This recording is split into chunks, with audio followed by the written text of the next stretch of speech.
Welcome to the Tour of Murcia, reduced to one day, and they filmed this quite clearly a couple of days ago. A dreadful weather protocol means that we are coming to air much earlier today than was previewed, due to the prospect of 46 millimetres of rain falling in the space of an hour in the afternoon.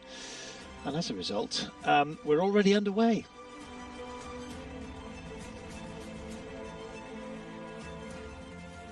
Los Alcázares, destino turístico seguro.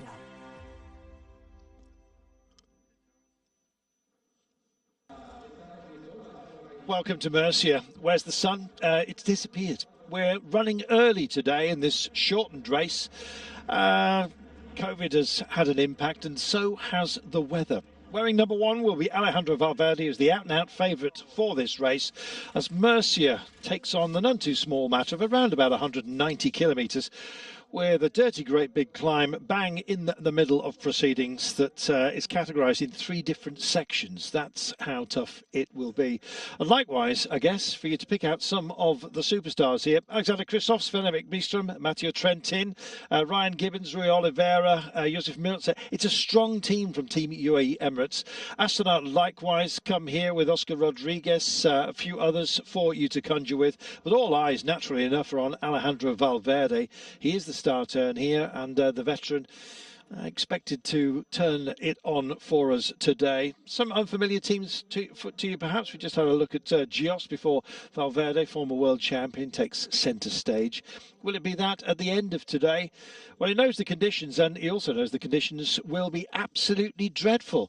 In fact, the race, which is already reduced from a minor stage race to a one-day race due to COVID restrictions, and indeed bumped to this part of the year, you'd expect the weather conditions to be far more favourable than its original starting date. Well, think again, 46 millimetres of rain expected to fall in the space of an hour and a half late on in the afternoon, and as a result, we're trying to beat the storm, and so it's an early start today before we start kicking up a storm. Alexander Kristoff there, another of our world champions taking part in this race. Rainbow stripes everywhere, but no rainbow because we've got no sun. If we had that poking underneath the rain, then maybe we'd have a chance. And in fact, the organisers just wanted to leg it away from the storm, as you can see, and get themselves under cover to enjoy the racing.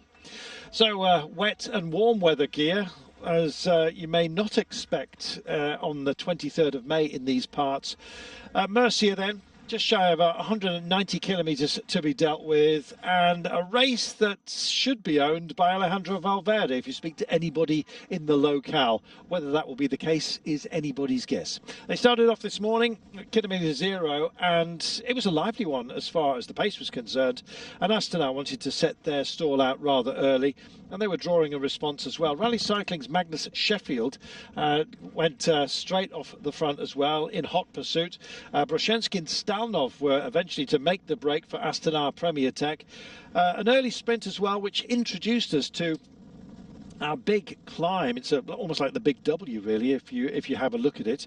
A Category 3 test on either side of a big Class 1, the Cima Pantani, heading up to 7% at one point, and in fact I can tell you they have already been over the top of it. We'll have a look at these pictures in a few moments time. Then we've got a long run before a last climb, a nasty spiteful one, only 17 kilometres from home, and that might strike out some of the fast men. Well, they took their time to settle down, and quite frankly we were blessed even to have an aircraft to relay the pictures, as you can see, flying under the cloud, that cloud bursting all over the peloton at the moment. We still have a 7-man break just about clinging on. This is what we're dealing with today, the 41st Vuelta Ciclista de la Región de Murcia, or something like that. 192.4 kilometres in total, and a nasty day has just got an awful lot nastier. There's your profile.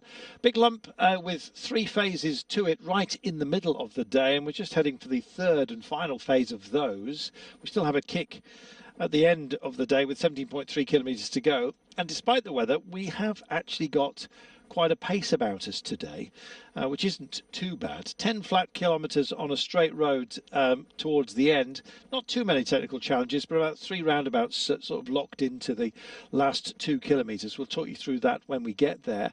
Weather today, 17 Celsius, so it's not going to feel very nice. 13 kilometres wind, that's a lie. It's blowing up to around 33 kilometres on occasion. The gusts, as you saw from the fronds of the palms, keep bending over. It looks like the rain may well have become a little bit more benign, however. So we have out front the brave Magnus Sheffield that's deciding that he's going to enjoy the day. I thought Gotson Martin, to be honest, of Euskaltel Euskadi would have rolled the dice today, but it's the two orange teams for the time being anyway that are playing with us as they come off the high mound that characterises the centre of the day and start their run for home. Well, you've got to be brave on a day like this, Brian, even to reach for the bike. Definitely, and it was always going to be a fast start.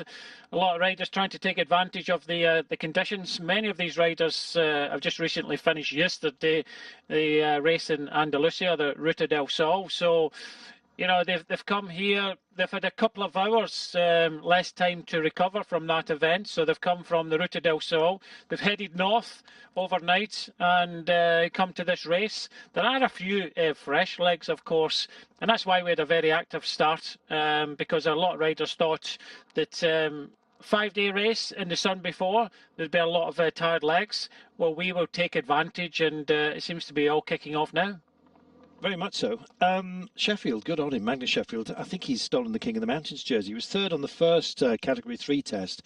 He took the Category 1, the Cima Pantani, up and over the top of the Alto Caldo Bermejo, and then has started this descent, as you can see. Both he and Jesus Soto, who bridged over to the breakaway on the big Category 1 test, are now skittling away, and it looks like they may well have enjoyed the feast on the Category 3 test, which sits almost at the foot of the mountain. We'll see if we get there. We've got no distance markers for you just for the time being. The two that you're looking at the moment is Miguel Madrazo and Jesus Ezequiera. Now, they were in the break as well. Looks like it's fractured on the big climb, Brian. Yeah, definitely. It's a tough climb, this first category climb. And as you say, Carlton, you know, we have a third category climb and then the first category climb. Okay, it's only about 1,200 metres of elevation, but yeah, it's been tough. We had an original 7-man breakaway since we came on to this first category climb. It's split up quite considerably. We've got a duo of riders, or two duo of riders at the front. But, you know, as you said, these are two riders that have come from the original breakaway. But there has been action from the peloton. The gap was brought down, and these are our two leaders. Yeah, it was just tenuous 45 seconds, actually, after being up to around about the 2-minute mark. By the time we hit 100 kilometres of the day, with about 90 or so remaining. And then, of course, we got to the top, and Jesus Soto bridged and joined Magnus Sheffield, who's been brilliant so far today for Rally. They'll be delighted. It looks like he's nailed the King of the Mountains jersey. Let us see by the time we get to the end of the day. We've only got 67.3 kilometres to go. So, in fact, they are just on a kicker for that final climb, if indeed that is the case. It peaks at 65 kilometres to go, so a couple of kilometres to go before we actually reach that point. I think you saw a sign indicating the start of the climb, even though it was on a downhill run, rather confusingly. The peloton today is being made to feel a little bit miserable, I guess you might say. Favourite before the day began, Alejandro Valverde. I'm just wondering, he always generally tends to have a tough time in the rain, Valverde, and with the temperatures dropping significantly here today, and you know, we're talking 17 Celsius, which from the heady days that we've been racing in of 31 Celsius, that in the Ruta del Sol, that is a very, very big change for some of the riders that have bridged over to this race. Valverde wasn't involved in that one, but he is here. Ryan Gibbons is making the trip here as well, part of a very strong team with Sven-Erik Bistrom, Alexander Kristoff, Matteo Trentin from UAE Team Emirates. And I think on a dry day, they'd have taken the fight definitely to Alejandro Valverde. But it's in the mix now, isn't it, between those two teams because of the weather. And Valverde is known not to like the wet, as you may have seen in some of the Grand Tours where he's taken a tumble in wet road conditions.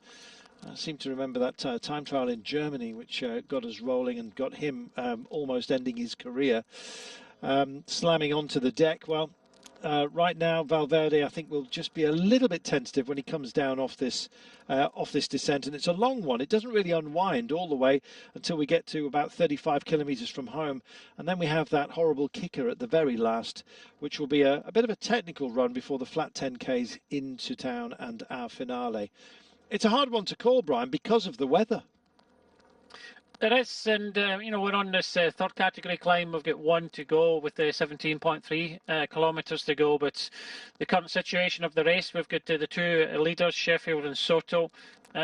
Two riders from Burgos from the original breakaway, Esquerra and Madrazo. In between there they are with some big puddles on many of the corners. And then we've got a chase group. But one thing is Valverde is maybe not motivated with the weather conditions, but the motivation for Valverde is this is his home race. He comes from Murcia, so he would be rested up, while many of the riders have faced over the 5 days previous. They've faced some really kind of tough conditions, some hard racing in Ruta del Sol. So at least he is fresh. Well, many of the teams that we've got here have come from the Ruta del Sol, so they will have a little bit of fatigue in the race. We have 15 teams, 3 World Tour teams, Movistar, Astana, UAE, but we've got some teams that we don't normally see on our screens. We've got a Bahrain Cycling Academy team. We've got Global 6 Cycling from New Zealand, Electro Hyper Europa from Argentina, and Luli. I'll leave the other words for yourself, from Portugal, and the GS team from Venezuela. So we have got some fresh legs, and it should spice things up in this race. Conchejo was the last word you were looking for in Luciano Lule. 65 kilometres to go then, so we've just passed all bar one of our climbs, and Sheffield's in the King of the Mountains competition jersey. Kind of a hangover, really, having a KOM jersey and all the jerseys to be presented at the end of the day from when this was a stage race, of course, with the bombarding of the haranguing of the cycling calendar by the COVID outbreak globally. We're lucky to have a race at all, and thank goodness that we have gone for it. I don't know whether Alejandro Valverde will be saying the same kind of words later on. Here's your gap, minute 39 back to the duo from Burgos, and 2 minutes and 13 now back to the peloton. This is handy, and it could be a steal. I think the only way that a breakaway was going to make it today is if the conditions were so appalling that some of the favourites, quite frankly, just found themselves ebbing as the rain flowed, if we can put it that way. Madrazo and Ezekera have been busy. Madrazo, of course, was in the Ruta del Sol. He's a man who's taken a stage in the Vuelta a couple of years ago. And he's more than capable in a situation like this, but he's lost touch with the two out front, Magnus Sheffield, and here come the rest who are starting to pile into the gap, as you can see, and a few other new arrivals as well. Strakov here from Gazprom has suddenly just appeared. Vacek was in the break a little bit earlier on, so they've got company. I guess it's how much you're prepared to invest in a descent. If you've got the confidence to do that, you can catch up. Suddenly we've got a fighting force in pursuit of the two up the road, Brian, with 63 Ks to go. Yeah, we have, and a couple of Movistar riders in this move. Very difficult to see who everybody is with the rain capes on, but yeah, you can see some fresher legs coming across here to the two riders from Burgos. But as you say, Carlton, a healthy gap for the two leaders. Can't see them going all the way. It really depends on the chase behind. Still a long, long way to go, but yeah, there's a few kind of strong legs now coming to the fore. And you would, as expected, Movistar would want the numbers. This is Valverde's home race. They want to try and win this race. Last year's winner was on this stage. Those two stages was Luis Leon Sanchez. So they want to do well, and I would think that with a couple of riders in here. I think 3 riders now I can see from Movistar. They have some numbers and they're preparing the chase. Well, they've got Carretero here. They've also got JJ Rojas, and they've also got Gonzalo Serrano. Of the 3 Movistar riders here, Serrano, to my mind, is the strongest. He's more than capable of winning the day as it stands right now. I know that's a big call. He's don't forget he was the one that took the opening stage of the Ruta del Sol. Some might have regarded that as a bit of a steal, but quite frankly, he was there where he needed to be on a difficult day. And out of position was Daryl Impey, Hayter, Stannard, Canola, Squinch, Miguel Angel Lopez. So he had the beating of those, hungry for success. He's sped on, but Valverde is not amongst them. Let's put it that way. But Serrano most certainly is. Good news for him. Likewise, very good news. Madrazo still up there, still with Ezekera as well. That's a fighting force that should be able to close this gap on this duo out front. Also added to that list, we have Quadros, who also went well recently for Caio Rural, and Amasqueta, who was also very, very busy in the Ruta del Sol. So they're going to be setting their stall out rather quickly, I believe. And this is going to be one of those days with Strakov also involved here for Gazprom. I'm wondering if Vacek is still tagged on. He was part of the early break. It's quality, Brian. Plenty of it. Not Valverde, but Movistar won't mind that if they wrap up the podium today. Yeah, I'm just looking at the time gap back. It's just hovering over 30 seconds to the group behind. But looking at the way the Movistar riders are riding with the 3 riders in here, they're happy to contribute. Few riders in here from the original breakaway. So, you know, I'm not expecting too much from them. And they'll look around to see that Movistar do have the kind of superior numbers. But saying that, they have to contribute if they want to win this race, because still in front from Euskaltel was Soto and Sheffield Raleigh from the original breakaway riding well, and they also have a rider in this group. You can see a couple of the UAE riders in here, and this is the 3rd group on the road, so there's only a matter of 30 seconds between this group and the 3 Movistar riders in the group just in front.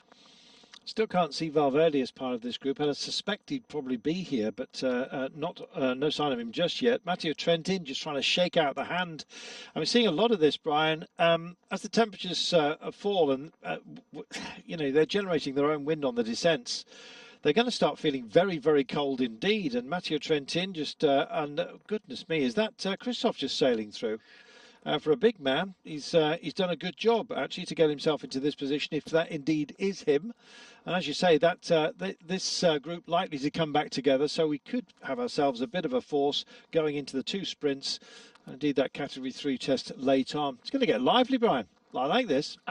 I think it's lively already, by the sounds of things. And, you know, as you're right, we've got 3 riders from Movistar in this group now. We have got Carretero, Rojas and Serrano. So 3 very strong riders. And you just saw Matteo Trentin just putting his hand up, wanting the team car to come up. Christoph come up to join them. So they've got a bit of strength there. But with 3 riders from Movistar here, it's going to be very difficult for the chase behind, and you can see the gap. It's still holding just over 30 seconds, and the longer this goes on, then the more likely that it's not going to come back together. As we're seeing Trent just putting his Yuli on. This doesn't seem to be any chase in this 3rd group at the moment. Whether Christoph and Trentin can get some of the riders in this group to chase, but by the looks of things, Movistar have got 3 strong riders in that group in front. Trentin was just trying to shake out some feeling back into his right hand, and he just can't even grip the zip at the moment. He's having all kinds of trouble. This should be an easy task normally in the dry and with warm hands fully functioning. And finally, he does the zip up. I almost feel a relief on his behalf, to be honest. Horrible conditions, Brian, and proving that even in the southern part of Europe, you can find days of real cold, even at the end of May. Indeed. Well, I was going to say it's 17 degrees. It isn't too cold. You see a lot of the riders in short sleeves. No kind of warm weather stuff, plenty of wet weather stuff. But yeah, it's always a problem when you've got zips. But look at the water line in the road. When you've got zips like that, it's very difficult to zip these garments up. And I don't know why they don't use a little bit more Velcro these days. But it's each to their own. Yeah, to be honest, I say it quietly, I'm not really a fan of Velcro. I think you can. It's always really difficult, quite frankly, just to get the match. for the toothy bit and the furry bit, if you see what I mean. Meanwhile, Serrano up here is in a happy place, and he's decided to get rid of the spectacles. He's parked them in his helmet. Same deal as being opted for by Carlos Conal, so good representation by Burgos as well. Now up to 3. He's come up to join his teammates Ezquerra and Madrazo. Would have been favourites from the team until, of course, they were just joined as we have. Kern Farmer also. Sorry, I beg your pardon. Cairo Ral here with Quadros. Two very similar kits, more black on Kern Farmer, but when the rain capes come out, you never know. It's a bit of a lottery. They've managed to not only maintain this gap, but extend it to that group with UAE Emirates and Christoph and Trentin, Brian. And that shows the force that we've got here. And I think that gap it feels destined to expand. There wasn't a great deal of impetus, as you said, to close the gap. There is still plenty of room to do that with 57 kilometres to go. But the more fresh legs you're getting within the breakaway, I guess they're quite spirited up here. They know they've got a chance to just at least be part of the winning move, I reckon. Yes, I'm just trying to catch up with the riders that are here, and with Burgos with some numbers, Movistar with numbers, you know, they're starting to kind of push out this advantage. It's who's going to chase in this group behind here. We do have Strakov in this group as well, so there's an interesting quality of riders in front, and there's a lot of questions being asked behind now.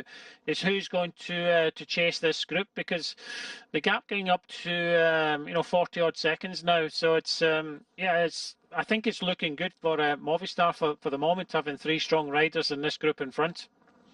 I agree. Looking back through this group as well, Astana really must feel aggrieved. They had Brashensky and Stalnov up there. Gerard was just plying his trade, and this is Alexander Kristov, almost a one-man chase unit for the time being. So clearly he would have been working in this scenario for the likes of Ryan Gibbons, who sits there on third wheel, and maybe Matteo Trentin, who's just gone back to the car to get himself some more protection from the weather. With a strong team from UAE Emirates, with Trentin, with Gibbons, with Kristov, nobody's going to help them out within this group, because they could end up getting mugged late on. They're going to lean on them just a little bit. They have got the firepower. They claim here with an expectation, I think, UAE Team Emirates. Expectation is one thing, delivery is another, and Movistar are doing a fantastic job at the moment. They don't have Valverde here, but they've got strength and in numbers, and Cairo Ral have as well, with Amos Keita and Quadros as teammates as part of this group.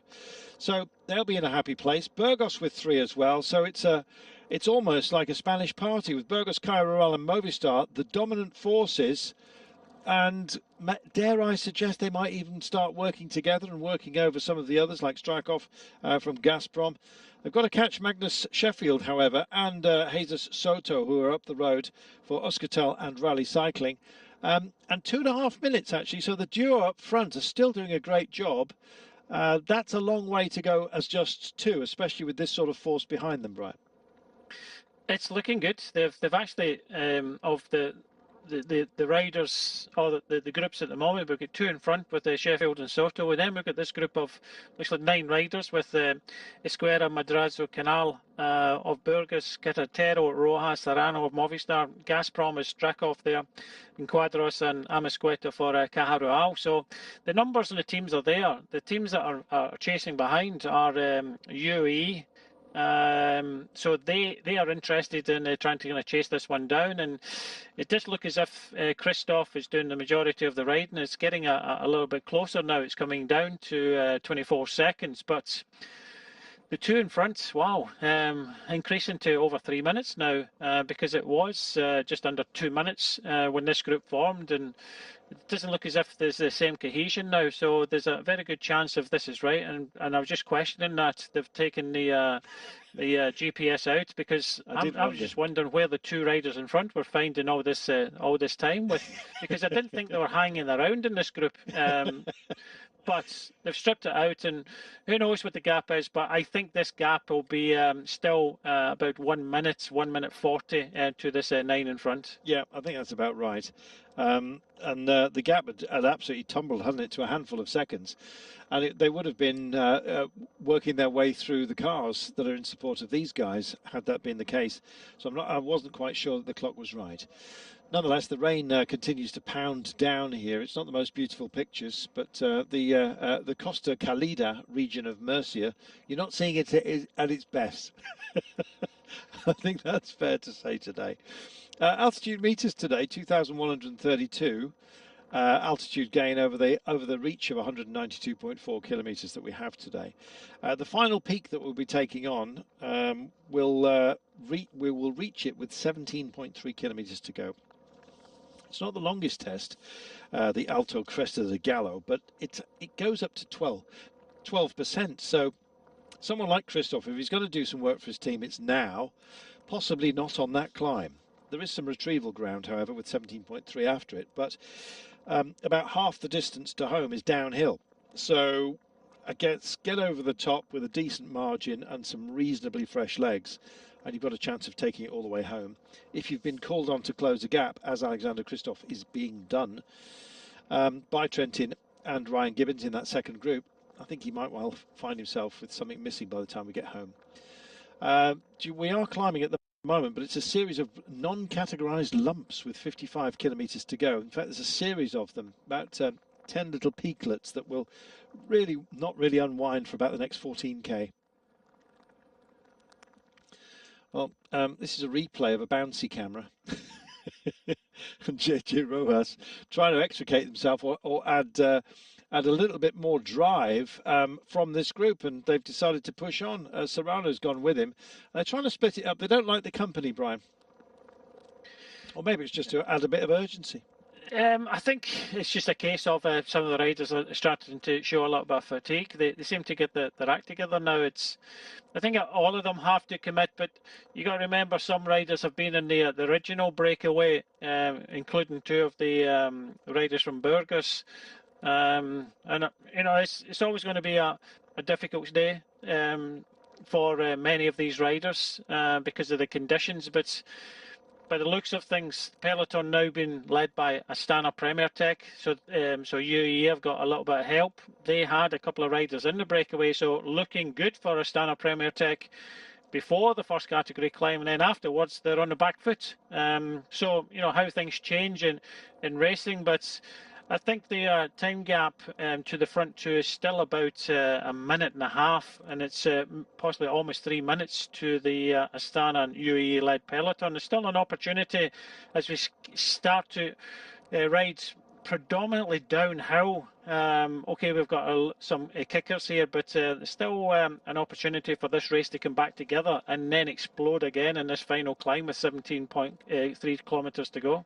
This rolling downhill, as we loosely describe it, doesn't unwind until about 35 kilometers to go, and the intermediate sprint, the second of 3 intermediates, by the way, along the way. It doesn't give you any bonus seconds, obviously. We're only a one-day race. I believe it did when we had a bigger series of days that made up this Vuelta Murcia. Tour of Murcia, but only the one day. I think the clocks are right now, which says that we've only got half a minute because of the chasing that's being done rather effectively by Alexander Christoph, almost being sacrificed. Meanwhile, these guys are sacrificing themselves. They're working very well together, but they've only got 90 seconds now on the group behind, so it'll be cars called out once that gets to less than a minute. And you can see how rough the road surface is here as well that we're dealing with, Brian. It suggests that we might have a puncture at any moment if we weren't just aquaplaning over the top of it all, I guess. The majority of the time in this part of the world, because I know this because my in-laws have got a place out here, and it's not too far from Murcia itself. And for the majority of the year, it's nice and sunny and dry conditions, and you can see the surface. It doesn't get a lot of rain in this part of the world, but you're right. It's a lot of these roads are in need of repair, but then as many of the other kind of main roads are smooth as a billiard board. But I would think that Sheffield at the front is starting to feel the strain a little bit. He's been out front for a long period of time. Soto came across in that first category climb And then we have the group behind, led by three strong riders from Movistar, Carretera, Rojas and Serrano. We know this because they've just come out of Ruta del Sol and shown some good form. But just as I thought that the gap was opening up to the peloton behind, led by Astana and UAE, it's still only a matter of just around 30 seconds. So it's still doable, but these two groups can still come together. But I think Euskaltel and Raleigh are doing a very good job. The riders in orange, healthy enough advantage, but still a long way to go to this finishing line, Carlton. Very much so. You can see the camera bike kicking up some rain here. If you're wondering why the rain's going in a different direction, it's that rooster tail kicked up off the back of the motorcycle, even with its mud guards. A lot of side spray being kicked up here. Astana have decided to come and help the chase that UAE were starting to flag at. And in fact, they look willing to put in some real effort here as well, just to make sure that there is at least a helping hand. Alexander Kristoff stays there on duty. Kern Farmer didn't want to lose out entirely. They find themselves back in this group as well. The rest of Rally Cycling with Magnus Sheffield up the road, and here's the duo of Kristoff and was it Trentino Gibbons? Couldn't quite see. We were only there for a split second. These guys have got more than that. They've got 90 seconds on everybody just for now. And every time I think that they're going to start flagging, I think it'll probably be on the flat after 35 k's to go. But they might have some fun for the next 15 kilometres or so. Let's see.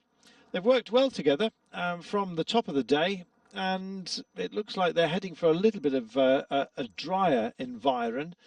But look at the road surface that they're dealing with. They're having to pick their way through rather judiciously from some of the really worn out areas.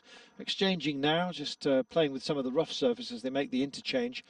They're doing a very good job as he has a trackies look between his legs here, Soto. Just to make sure that Sheffield was still with him. 72 kilometres per hour. This is that rolling descent that will be dealt with very quickly until we get to the 35.5 kilometres to go marker.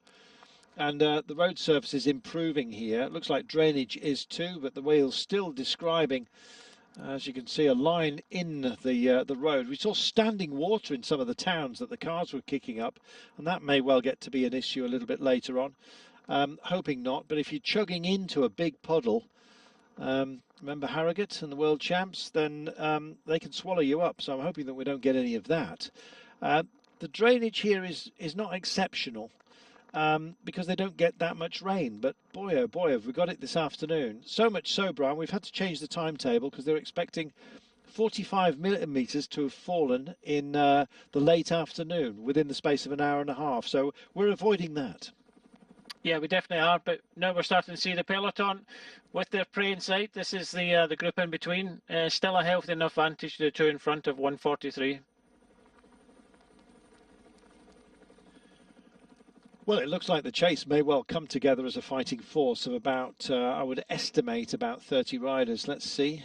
These security bikes are here, and then we look up. Yeah, it's going to be about that, isn't it, by the time they all meld together, maybe just a couple more. If they do get together, then the two out front, I'm afraid, are going to shred in terms of their chances of taking it today. But a good effort by Magnus Sheffield. I think he's got the King of the Mountains jersey today. No confirmation on the climbs as they have been revealed. What is being revealed to us at the moment is that you've got to be brave today to take it on. There's nobody more feisty than Alejandro Valverde, but to be honest, he doesn't like the wet conditions, and it couldn't get much wetter today, Brian, unless we were underwater. Yeah, it's as you say, they don't get a lot of rain in this part of the world, and when they do get a lot of rain like today and some more coming later on, there is a tendency to flooding in this area. They had some really bad floods in the last year or so. So everybody has the same conditions to contend with. Luckily for many of the riders, it isn't too cold. People suffer differently in these conditions, but 17 degrees, still riders with the short sleeves on, but it's the conditions that are, I think, making a big difference today. A lot of the riders coming from the 5-day race of Andalusia, a little bit fatigued there, but just looking at this group there, they're not finished yet. They're still prepared to ride, but I think it's only a matter of time before these two groups come together. Well, it's not a massive margin between them. as you can see. And in fact, the clock's bouncing all over the place. They've pulled the cars out. There's a race commissaire there and a few snappers and security, but nothing to speak of. And the chasing pack, they've got sight then of the chase group number 1. Here we are. I think we can just about describe this as a peloton, but it's thinned down big time. I know we're short-handed for this race with only 15 teams contesting it, Brian, but this is very thin on the ground in terms of contenders late on, isn't it? With 47.6 kilometres to go. Not the toughest of days when you look at the parcours. I know they took it at pace, but it's the weather that has compromised us and really struck out many from contention today. Yeah, and it's always in this when the weather's like this, it's always motivation. The 2 riders from Astana in a picture now, with the 2 riders from the original breakaway. So they were in the breakaway, they were caught, and now they've been told to ride. It's a tough job sometimes as a pro bike rider. You get yourself in a breakaway, and then it can hit this first category climb. It splits up, and none of your teammates go forward in that move, and you've been forced onto the back foot. But we can see that there are 4 Astana Premier Tech riders. There's another one to the left of our screen, Kern, in the green, black, and the white, are getting involved with the chase with UE as well. As you see, a puncture for the Gazprom rider Strakov, so we are down to 8 riders in this group just in front. There we are. Hence the car just beeping its way past everybody to try and attend to him. Strange, isn't it, Brian? There are no riders that I think absolutely love the rain, but there are some that sustain it, wet conditions, better than others. So when we talk about riders who go well in the wet, we mean just that. We're not saying it's their preference. We're just saying that they generally tend to cope with it better than others, and it's a factor. Nobody likes riding in the rain. Nobody likes any extreme temperatures, whether it's snow or very hot conditions. Like you say, it's how you deal with it, and all these riders deal with it in different ways. Some of them have weaknesses to certain extremes. It's like you say, it's how you deal with it. When you come straight off a 5-day race, like of Ruta del Sol, and then you move north away from your kind of 30 degrees up to Murcia, and then they tell you that because of the weather coming in, you get 2 less hours than you would have normally to recover, because this was going to be a late afternoon race. And you get to the start and it's raining, and where is the motivation? So but you've got a job to do as a pro bike rider, and some people deal with it more than others. But I would think that a lot of the smaller teams, if you're in this group, you're in with a chance. And a lot of these pro bike riders are, have been forced into, or the bigger teams have been forced into doing the chasing. So, we could see some surprises today. And I think we're already seeing this in front with Sheffield of Raleigh, who's doing a very good job. Yeah, absolutely superb. 29 riders by my last count chasing down this group. So they're going to be in the sort of the mid-40s by the time they get together, and I still feel certain they will. They do have the power, this group, to actually stay away from those behind them, and I think close down the 2 up the road. But it's whether anyone's got the will with just under 46 kilometres. In fact, look, it's done. It's done, Brian. So what have we got out front with the raindrops just getting in the way? We've got 8 riders joining the 29. So simple maths for you to work out that. Just checking, it is 8, 2, 4, 6. Yes, it is. 37 riders then, 37 in pursuit of the duo up front. That's a handy quora, shall we say, to take on the day. 1:43. They should be able to tag Magnus Sheffield and Jesus Soto. And here they are, the brave souls. And it looks like the rain's abated. Is it just the calm before the real storm, Brian? Well, it's all what's going to happen here. Are we going to see attacks? Normally when the 2 groups come together, there's an opportunity to go on a counter-attack. You can see some of the orange jerseys towards the back of this group of 37 riders. Could it be Euskaltel? Could it be a Raleigh? So we'll have to wait and see as we start to kind of pick more and more of these riders out. But one thing they can't do is just sit back they have to continue. And I think we've seen this with the UAE and Astana. They're continuing with the chase, and they have to, because these two riders have stolen a bit of a march, just under 2 minutes, 44 kilometres to go to the finish. Okay, we've got a third category climb, but these last 40 odd kilometres will come in very, very quickly. So they have to keep the pressure on, and they have to bring these riders back. But all together behind with a small group of just under 40. Magnus Sheffield, from the United States, born in Pittsford. JJ Rojas just altering his clothing here. Yeah, he is a decent time trialist, but then again, all youngsters are deemed to be that, because it's almost the only way you can measure them. He's a neo-pro, and what a way to come out of the box. He may well take the King of the Mountains jersey here. Let us wait and see it. He certainly leads that with only one climb still to go. But because of our rather sketchy knowledge of how the first climb went, I think he's going to take it, but not sure. 5 of Astana leading the chase at the moment, and Alexander Kristoff has done a good job. Mathieu Trentin's done a bit of helping as well. Just back to Magnus Sheffield, you never know quite when somebody's going to reveal themselves, and what a way to do it for the boy. For rally cycling, I think I'm allowed to call him that, Brian. He's only just turned 19 about 3 weeks ago, for goodness sake. And here he is, out front, living the dream, albeit maybe not in dreamlike conditions as far as the weather is concerned, and sharing the duty with a far more advanced and experienced pro in the form of Antonio Soto. But a good place for Magnus Sheffield to be, to make us talk about him.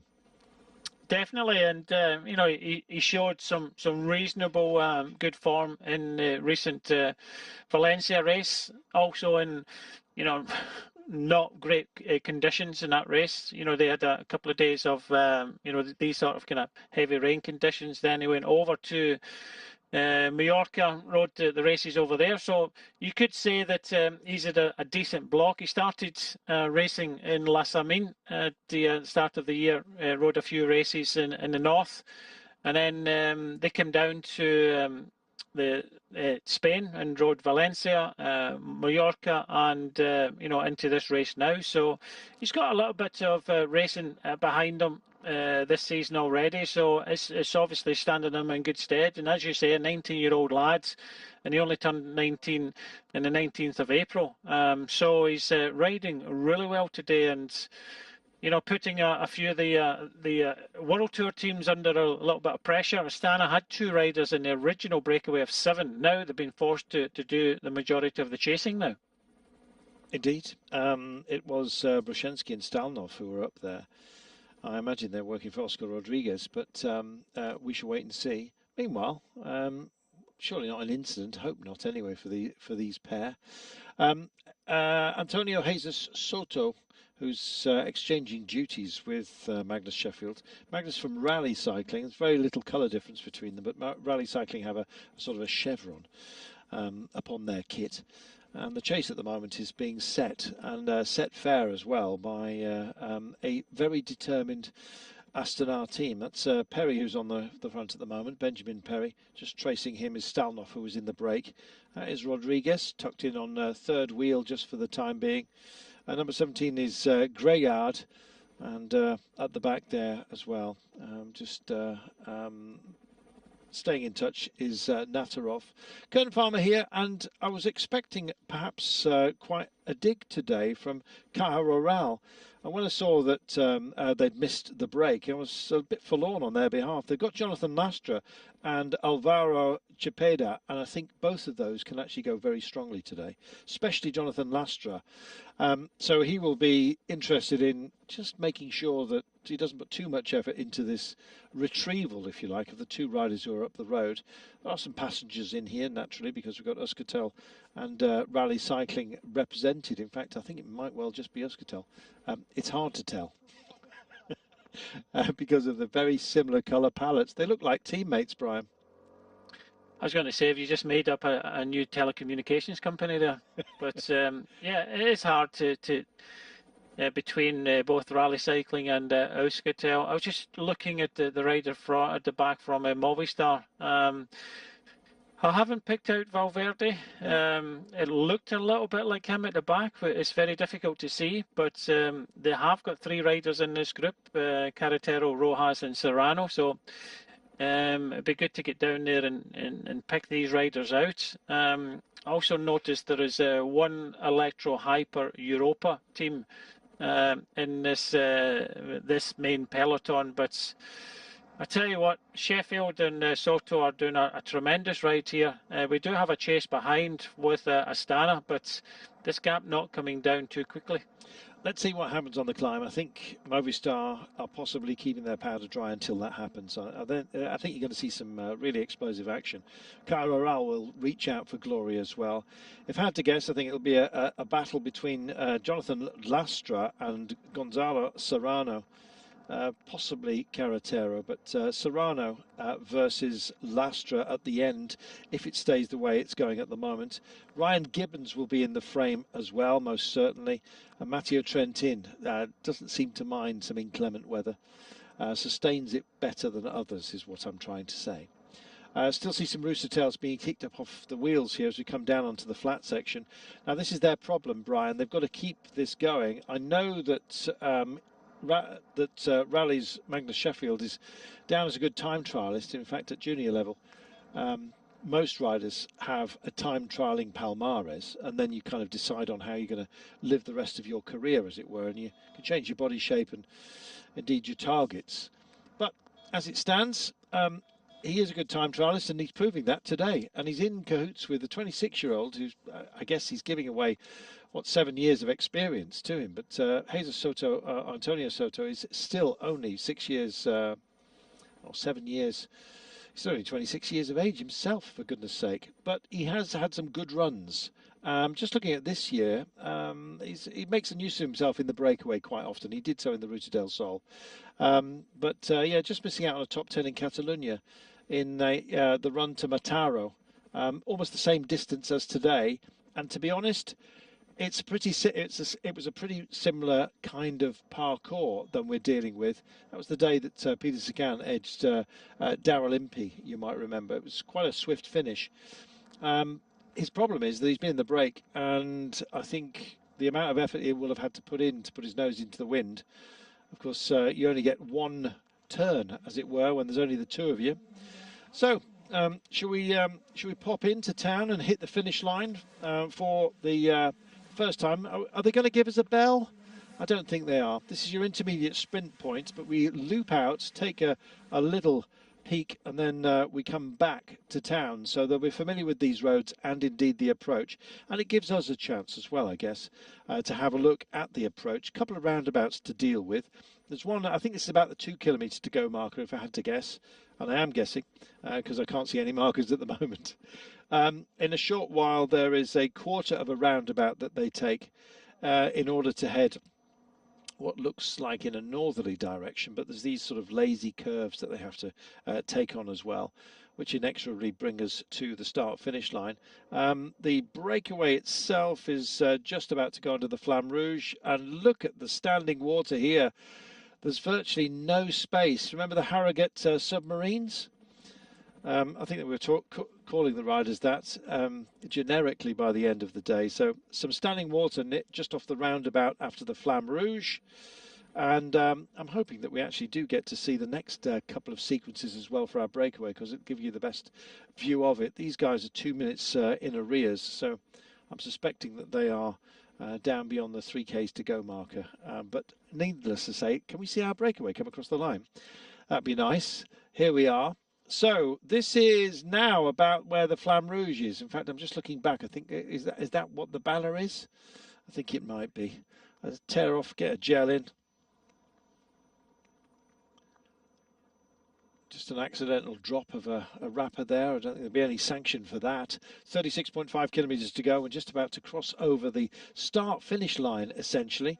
Meanwhile, here is your pack coming through the same point. We are waiting then for our, that's the Meta Volante. So there is our finish line at the sprint.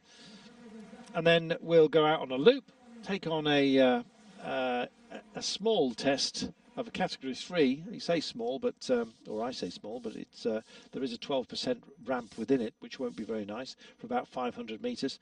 And these little roundabouts, they don't seem to be posing too much of a problem. That's about 250 metres away from what will be the ultimate finish line, as far as I know. There we are. Here is our duo. It looks like they may well have given up the ghost, Brian, and no surprise. They've got the they've duked it out for the sprint prize money between the pair of them. There is a category 3 test still to come, but I don't think they have a hope of keeping that charging group behind them at bay. I don't think they have, but they're fully committed, and I think they have to. Nothing else to lose. From the pictures we're getting of the group behind, possibly there are some orange jerseys, whether they're Euskaltel or Rally cycling.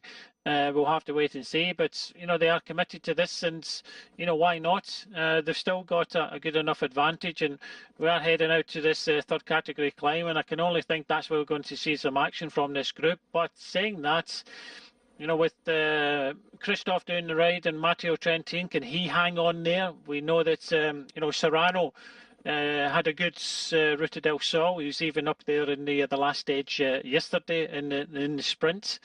So we'll wait and see. But there's a lot of riders just kind of sitting back behind UAE and Astana Premier Tech, and saving their energies for this final climb, where I think that the race is going to be won and lost.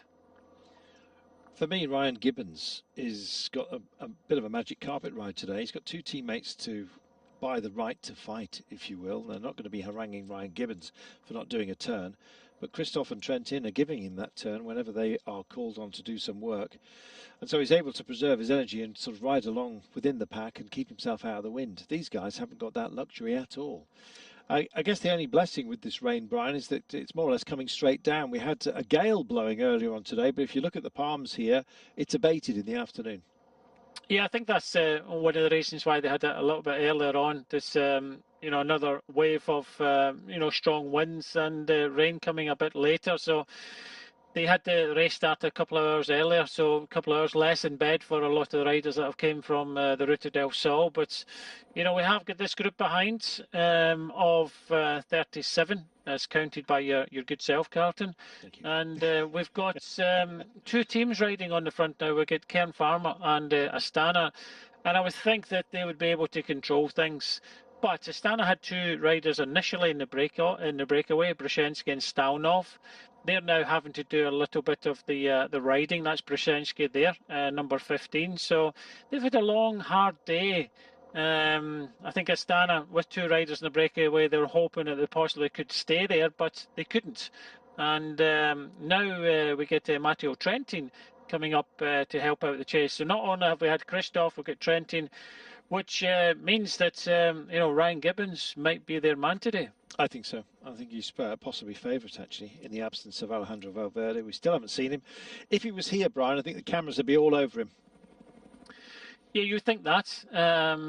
But I think Movistar could have the last say in this. They have three very strong riders in Rojas, Serrano and Carretero. And this group not doing any work, I have to say.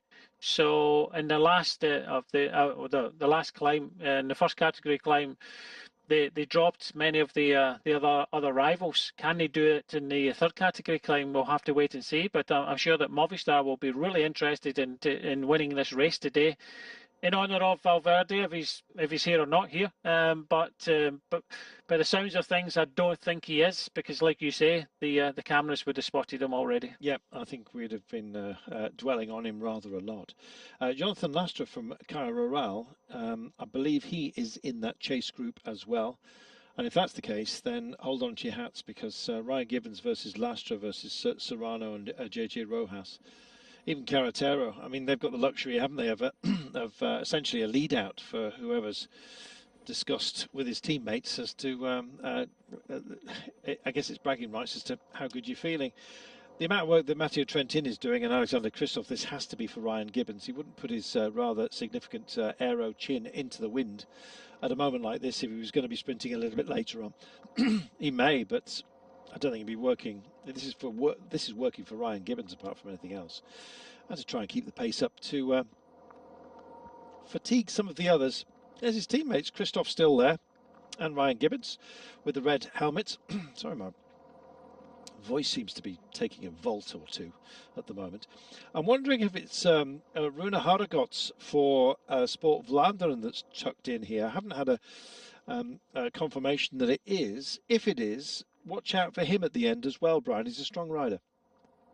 Yeah, there's a few riders still to be identified in this group behind Carlton. They could pose a surprise in the end, and it's a good opportunity. I can remember riding the Tour of the Basque Country and then going the next day to ride a one-day race. We started in the rain, and pretty much halfway through the race, there was 50% of the peloton disappeared because of the conditions. So there'll be a lot of people motivated by this, a lot of people not motivated, and that's why we're not seeing them on our screens. But this duo in front still riding well. The gap hasn't come down, if it's to believe, that much. 144, 149, so it's kind of hanging there, and it's just a case of Trentin, Kern Farmer and the Green were working a little bit, but I think they're leaving it up to the boys from Astana Premier Tech. Again, we haven't been close enough to identify Equipo Kern Farmer, but I would suspect it's Roger Adria and Francisco Galvan. That would be my guess. They're the two green jerseys just on the back of that line that is made up mostly of Astana riders for now. Well, we start playing a quiet one. These guys have had to go loud. That clock hasn't really changed for about the last 10-15 Ks, Brian. It hasn't changed. That's why I just flagged up 144, 149, and the fact that it's not changed, I don't believe it. And they've stripped it out already, and they're stripping it out again. So I think this gap is coming down, because there's no way that the two riders here would be holding off the chase of Trentin and Astana. So I think this gap is coming down to closer possibly to the minute mark. But saying that, they've still done well. Sheffield at the back here in the original break of 7. Soto at the front there for Euskaltel. He was a rider that came across to the front of the race in the first category climb, and yeah, that's when the race was on. But this group behind, I think they've got them in the sight as we start heading out of town, and we'll start to head towards this third category climb. Again, standing water. Yeah, just looking at their demeanour, it's they're not exactly in sprint mode, this pair, for the time being. It just made me think that it looked slightly more committed just behind them. The lights go to warning here, and no surprise as they come into a junction. Now let's have a look at the road surface and some of the twists and turns that they're going to have to take. You need to avoid the white lines. It is in fact Thomas Sprengers for Sport Vlaanderen here, by the way. I'm sure some of you had spotted that. Trentin just still doing his job with Ryan Gibbons tucked in behind, as you saw. 29.8 kilometres to go, and we are now starting to take side of the road markers wherever we can find them, something distinctive to give you a proper gap. Transponders here are really struggling in appalling conditions, where the suspicion was that we're going to have very, very heavy rain and a storm in the afternoon, and as a result we started early today. I've got a feeling the storm may have actually passed over us at the beginning, and we could have avoided it if we stuck to the original time. Weather systems can be very, very fickle, and I'm beginning to wonder, just looking at the trees and the like, whether we've actually had the worst of the weather so far, and almost experienced that a little bit earlier than perhaps we should have done. Maybe we could have avoided it. I don't know. Mind you, you get up skyward and it's streaking across the lens. It's hard to manage a day like this, Brian, with these sort of conditions, but they're doing their best, the organisers, and keeping the riders' safety as a forefront of their thoughts, which is why we had a change time today. Yeah, and also a change date. You got to remember this race was supposed to be earlier on in the season, and it's had its own difficulties over the years. I think in my day it was definitely 4 or 5 days. We're just coming up to the last of the 3 Metavolante sprints, so that was taken by Soto So it looks as if he took the previous one, taking this one, he could be on the podium at the end for the Meta Volantis competition. But yeah, it's kind of toed and fro's from, one day we see it now, 2 days last year, and almost up to 5 days. I think it possibly might have went to 6, but it's just economy. It's as simple as that. And I can remember talking to the race organisers about one of the teams that I was involved with coming to this race, and they said, well, you can come, but you might have to pay your own accommodation. It was as simple as that, because of the economy in the area and the race. They're always looking for sponsors, but yes, a fantastic region of Spain. Normally, it's sunny and dry, and you can ride your bike all year long in this part of the world. A lot of kind of expats in the area, a lot of Dutch, a lot of Belgians. They all go out, and I can remember just in the outskirts of Murcia riding down this road, and there was bunches of 20 and 30 just kind of passing by every kind of 10, 15 minutes. So a lot of riders riding bikes in this part of the world, but possibly not today. Yeah, I think the last time it was a fully fledged stage race was back in 2009, I think, the year after the big financial crisis, and I think they really stretched themselves to try and keep going. There was 5 stages that year. Here's your intermediate sprint, Brzezinski almost falling over the line in 3rd place. Yeah, I think Soto's going to get the intermediate sprints points. That seems to be by design, because Magnus Sheffield is a cert for the King of the Mountains jersey after going over the top of the big Category 1 test today. He was also involved in the other 2 Category 3s either side of that. So 3rd on the first of those Category 3s, and 2nd on the second of them, the Category 3 tests, and of course winning that Category 1 as well. So he's done a good job today. He'll be on the podium. He's been out front. We know about him now, and Magnus Sheffield will be within our crosshairs in the future. Meanwhile, that's exactly where he is for these guys, and still Trent in with his duck paddle style, and possibly shared amongst his teammates. But Ryan Gibbons getting a free ride courtesy of the efforts of his teammates, and there he is, just tucked in, as you can see, with Christoph nursing him, about positions 7 and 8 as we stand right now. 1:10. So the clock's come back in, and they've lost 30 seconds, Brian, but still they're holding there. When do we believe in them? When would 1:10 be enough? It's not enough. Simple as that. I think they've been out there pretty much all day, apart from Soto. But I think that Sheffield must be starting to feel it a little bit. And this is not an easy climb, this last climb. It comes, so the top of it comes with just over 17 kilometres to go. 4.4 kilometres in length, 7.1%. So we will see some action there, and you could wipe out a minute in that climb, no problems. So I don't think it's going to be the breakaways day, but you have to be in it to win it, and they're putting up a good fight. It's just a pity that they didn't have more riders with them, because I think they needed 4, 5, possibly 6 more riders if they were going to go the whole way. And saying that, they would need a rider from Astana, UAE and Movistar, but that's racing for you. You choose when you get involved. But the good thing about it is the riders from these teams represented in front are getting an easier ride behind, but also Caja Rural not getting involved with the chase. You've already mentioned a few of them, and they are a strong team, and they'll be on the attack once we get to this 3rd category climb as well. And this group behind of 37 riders will have a battle on this climb, and it'll be split up quite considerably.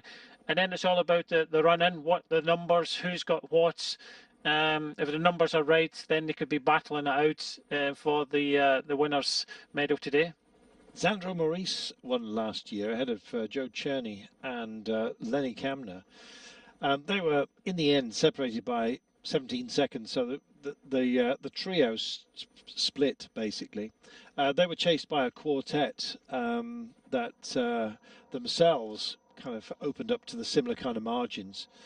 and then but they were nearly 6 minutes down. So it can be that a breakaway has its fun in this race. It doesn't always have to come down to a sprint, but I think today we will be sprinting, albeit in terrible conditions. Let's see what happens on the last climb, shall we? Because there'll be some attacks, and I think those teams that have been quiet are going to go for it. Now, we start climbing, Brian. It peaks out at 17.3. It's 4.4 in length. So in about, 3 kilometres time, we're going to be climbing. Yeah, just under 22 kilometres is when it starts. As you say, just under 3 kilometres to go to the start of the climb. We're starting to head out there, and just looking down, you can see that the orange jerseys, they're getting a bit of a free ride. You can see some of the kind of green of Caharuao, a couple of riders from Cairn also in the green, white and the black. So as soon as we get down there and amongst the riders, we'll see who's there. I'm sure that we've got at least 3, possibly 4 riders from Burgos in the purple as well. So it's, yes, I was going to say it's hotting up nicely for this final, but I don't think the riders will be feeling that way. Come on then, who are you going for today? Who am I going for today? Yes. Yeah, give me a moment then to see actually who's in the group behind, because it's very difficult to see the riders from the helicopter at the moment. Serrano is definitely there, and Ryan Gibbons is definitely there, and I think it's possibly between those two. I still haven't seen for sure that Jonathan Lastra is there, but I believe he is. And if he is there, then I think that he also joins the fun. For me, Ryan Gibbons of UAE is the strongest rider, but on a day like this, that can often mean very little, Brian, because the weather has an effect of levelling things up. It looks like Lastra is there, and with teammates around him in numbers, and he won't mind this next lump either to have a dig. I think he would have been in the top 3 favourites anyway, even if the whole peloton was here. So strong is Ryan Gibbons, especially in conditions like this. I think he's going to have a go. Serrano, I would have thought, would be the selection for Movistar, but with JJ Rojas and Carretero, they've got to see how they feel by the end of a day that's been a tough one. I think it's a good opportunity here for Movistar to win this race, and I'm not too sure it will come down to a sprint. It could be down to having the numbers, and in that 9-man group that was chasing these 2 riders before it all came back together, we had 3 riders from Movistar: Carretero, Rojas and Serrano. So it might not come down to a sprinter who has the legs. I think it's going to come down to who's got the numbers. And if Rojas or Carretero goes on the attack, they're brought back, their teammates are will go attack. So it's having the numbers, and I think Movistar are in a good place to win this race. Well, Movistar with 3. Likewise, UAE Team Emirates, Christoph, Trentin and Ryan Gibbons. That's also a very strong team. And looking at Christoph actually just tightening his shoes up at the moment. In fact, is it Christoph or is it Gibbons himself? Need to know who it is just off the nose at the front. We've got Trentin working with what looks like the massed back of Alexander Christoph, but Ryan Gibbons is no small man either. 48 seconds. They're getting themselves ready, Brian, because it's quite a bit of rock and roll right now. They're going to get to the top of this one. Now, the hardest section of it will come with about 19 kilometres to go. Not quite climbing just yet. The breakaway is already. These guys are going to fairly soon. They're hitting these traffic calming ramps, which are troubling. And here we are. Well, it had to be a push on, and Soto has decided to go for it for Euskadel. And he's left the youngster behind. So Magnus Sheffield is going to be at best second over this climb. But this is a reach for glory from Jesus Soto. Let's have a look. We didn't see the absolute moment, but nonetheless, here it is, and we'll use his power as best he can, whatever he's got left, quite frankly. 47 seconds is the gap. He clearly felt that he got a passenger with him, Brian, and he was going to waste more energy trying to share the duty than doing it on his own. That was the decision he's made. Well, he had to push on. He was the freshest of the 2 riders. He'd been sat in the peloton until the first category climb, and the gap came down to 45 seconds. And he jumped across. But unfortunately for Sheffield, he's just feeling the pain of being in a breakaway. Well, it's a modest, that is Sheffield being absorbed. So 43 seconds, I think, is possibly a bit of a lie. And Cairo Oral making one of the first rolls of the dice here out of the pack. They want to go and join the fun. Quadros and Amasqueta were busy today. Lastra, I think, is part of the group that bridged over. But let's see how it pans out, shall we? 22.3. We are climbing. Now, the toughest section, which is what Soto wanted to meet first, still to come. And in fact, we will be on it when that ticker says, what, about 19 Ks to go. So we're not there just yet. This is 4.4 kilometres long, this climb, an average of 7%, but with a really spiteful 12%. If you can get over that, then you've got a chance, because a lot of the remaining time or distance after 17.3 kilometres will be downhill. We've got a couple of steps down, but as you can see from the terrain here, the roads that pick their way around it generally tend to have ups and downs all the way. The last flat section, which they'll already know on the approach to the start-finish line of this loop that we're on, they've already crossed the finish line as part of the intermediate sprint, the penultimate intermediate sprint, but we've dealt with all of those right now. And here we are. Who's going to be tempted? They can't, it's almost like they're chomping at the bit at the moment. Can't really decide how to go it. And finally, we now catch Magnus Sheffield. Beg your pardon, I'd already written him off.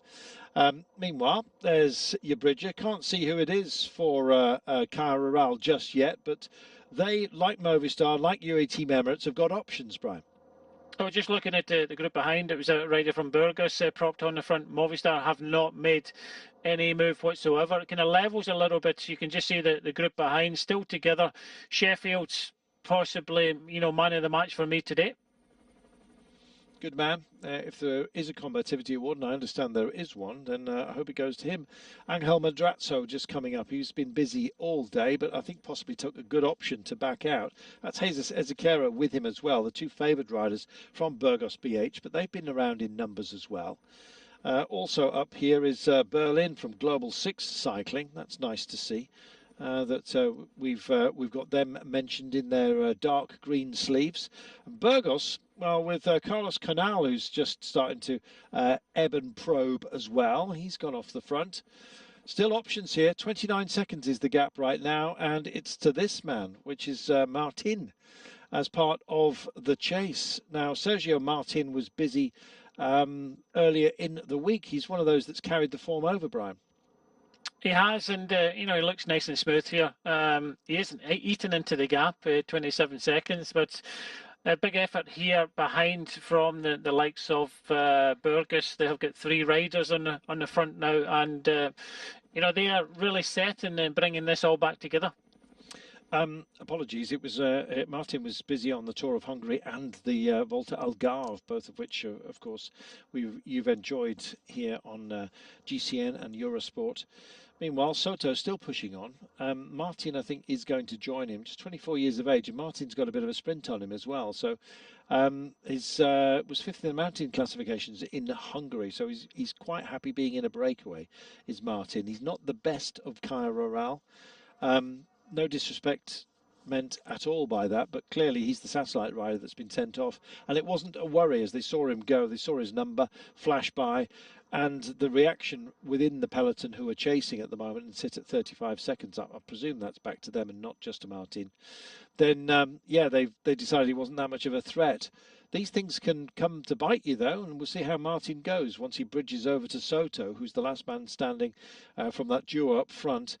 Magnus Sheffield as part of the initial breakaway. Soto bridging over on the big climb, so he can climb, and he'll be first to hit the nasty section, which is coming up fairly shortly, actually.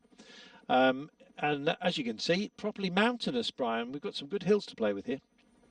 Yeah, I think it was. I think this was the climb when I rode this race. We went up at some good pace, and then we dropped back into Murcia and finish. And it is a tough little climb. It's a third category climb, but anywhere in the UK this would be possibly a first category climb, and the speed to go up it can make it really, really tough. It's a smaller road, kind of rough surface, which doesn't help at all, but you know, the rider from Euskaltel, you know, trying as hard as he can to keep off the peloton, but you can just see in front it's a very reduced peloton, but nobody trying to ignite. You can just see up on the left-hand side was the leader. So Martin from Carual has only got a slender advantage, and he doesn't seem to be gaining anything in Soto. If so, he's losing a little bit. Yep, he is. Soto, very, very strong. Mentioned his efforts in the mountains class recently. In fact, Sergio Martin, exactly that in Hungary as well. But to be honest, as Brian keeps saying, mountains are only as tough as the pace you take them on. And just look at the hairpins that we're dealing with right now. And this is the toughest section. And you can see it, Brian, writ large. We're up to about 12% right now. It's clear. Yeah, it's getting tough. More and more riders getting distanced. Still Soto with 33 seconds advantage on Martin, possibly about just about 40 seconds on the group. I think still led by Burgos. If I was mistaken there, we are starting to see a little bit of action from the peloton. Burgos instigating it. This rider has only got just under 2 kilometres to go to the top of the climb, but now we're starting to see a bit more action, and it's coming from Movistar. Just looking at the rider in just doing a job here. Matteo Trentin's had a fantastic run. Christoph has done an awful lot of work today as well. Just looking to find Ryan Gibbons for you, to be honest. He's sitting third wheel. Is he? 41 seconds, 19 Ks to go. Trentin and Christoph really turned themselves inside out. And Ryan Gibbons then in a happy place. There he is with the red helmet, not that far off the point. And making one is Cairo Ral right now. They've got a man up the road in Martin. They also were quite mob-handed. I still haven't seen Jonathan Lastra, but I'm assuming he's here as the best of them in these kind of circumstances. 18.9 to go. And the lasso that we've got as part of this climb, it's a nasty one late on. And there's Soto. He's got to look down to see the pursuers. But it's quite a margin still for him with 18.8 to go. Jesus Soto's made a very good fist of this. But look at the reach that's being operated right now. It's stringing out amongst the chase, and they're starting to attack each other. Some gaps are coming. There's got a quartet followed by another quartet by the looks of things, and then the main body. But this man is still going for it. Antonio Jesus Soto, 41 seconds. Now, he's going to ease just a little bit on this climb. In fact, he's dealt with the most difficult part of it. So you'll see his pace change. And here we are, Movistar reaching out, Brian.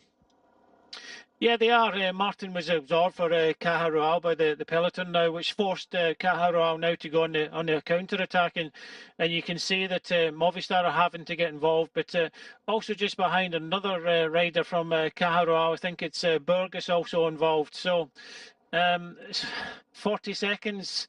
I'm not too sure if I believe it, but still, Soto has got a healthy enough advantage, and it does look as if he could be coming over the top on his own. It's who's going to get together behind and form a small chasing group to go across to him. Well, this is Vacek and Christoph riding together, and Vacek was part of the original breakaway. Christoph burnt himself out on behalf of Ryan Gibbons.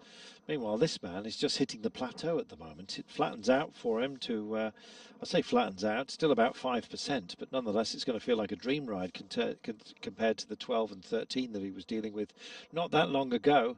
39 seconds he holds. Now, when he gets over the top, he's got probably 6-7 kilometres of descending before he hits the flatland. I'm afraid that's where his game will be over. Amos Keita is here as well. One of the boys from Global 6 Cycling is also making a very good fist of this, quite frankly. It's Antoine Berlin who is there for Global 6. Meanwhile, back here, the big boys with Ryan Gibbons just tucked in with Swerble as well for Rally Cycling, deciding that he's going to go and make a nuisance of himself. That's Madrazo who's staying lively likewise. Some good names here, Brian, that could well feature towards the end, including JJ Rojas, who's made the trip. Yeah, good to see that Cajarual sending a couple of riders forwards. Movistar did have a representative there, but Soto doing another ride. We've already mentioned Sheffield from the original breakaway, but Soto decided that to leave his breakaway companion and try and go solo, and he's making a good fist of this. Be interested to see what happens when we come over the top of this climb. As you say, a majority of this is downhill. And it would need a concerted chase behind to bring this rider back. A little bit of landfall, as you can see, mud on the road. Not the 70s rock combo. I think their days on the road have probably come to a close, but nonetheless, 40 seconds is the gap.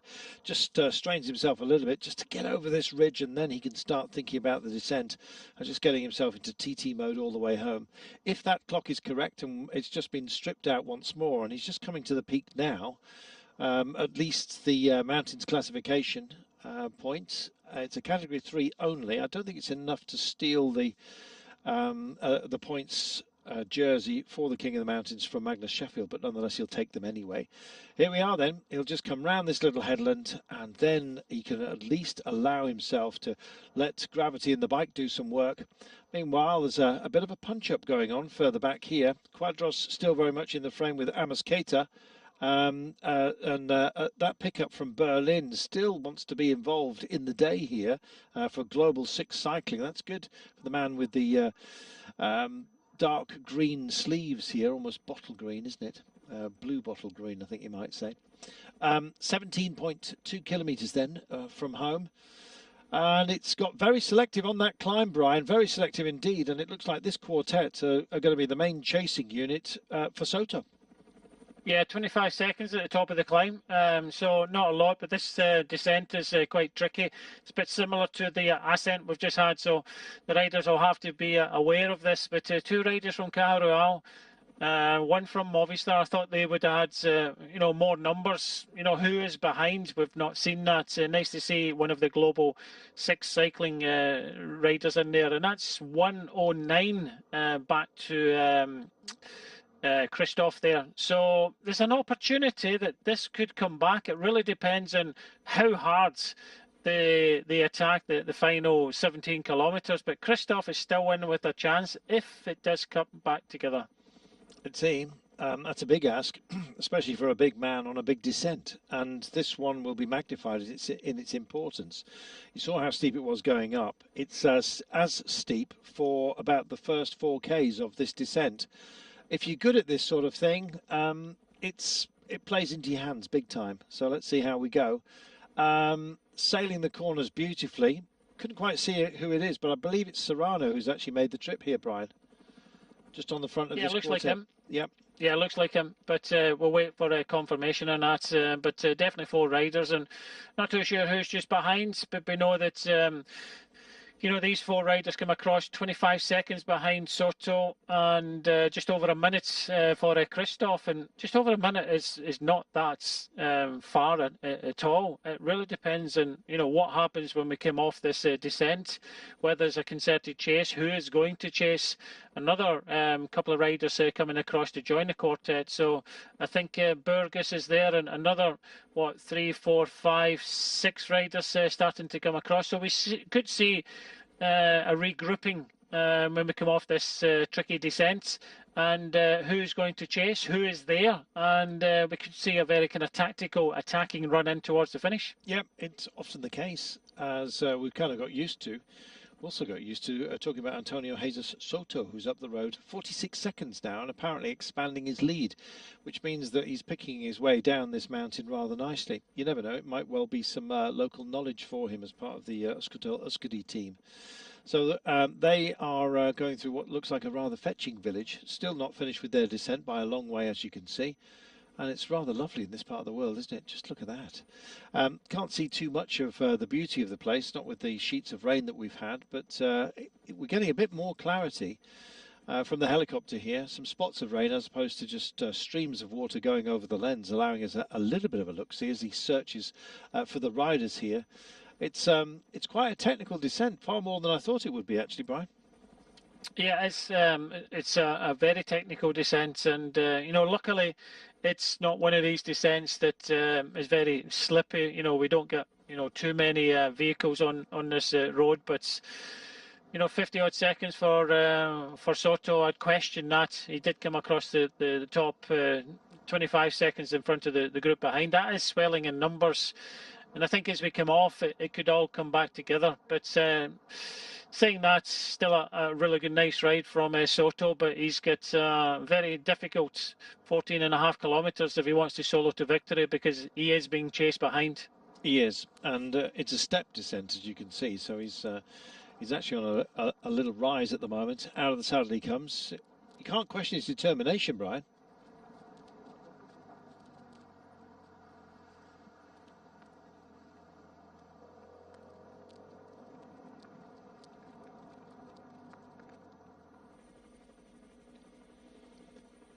Jesus Soto is going to have company, I think, but for the time being, he's holding the margin, if the clock is indeed correct. Now, this is Gonzalo Serrano, and of the Movistar team, if it wasn't going to be Valverde, it was going to be him, surely.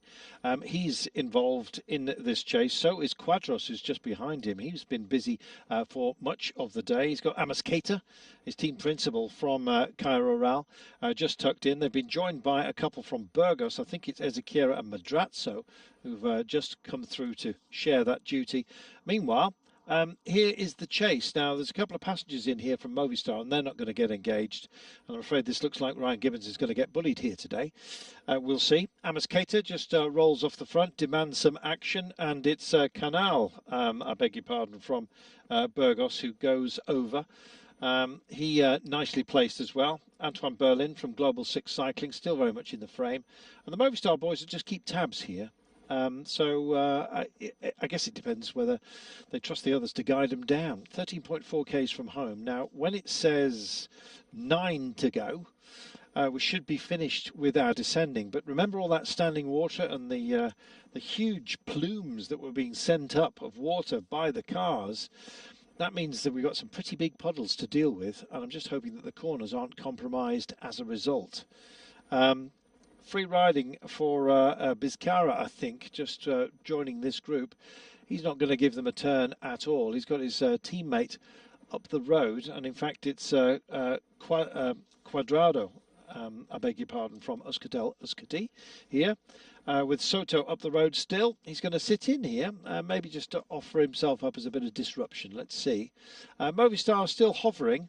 As well they might, but with Serrano gone, JJ Rojas and I think it's Carretero, they are just going to be anchors on that chase. Now then, Brian, we're coming down to the flat section, and this is going to be standing water, and this is not going to be nice. We've got another bit of descending to do once we've dealt with this plateau, but puddles everywhere.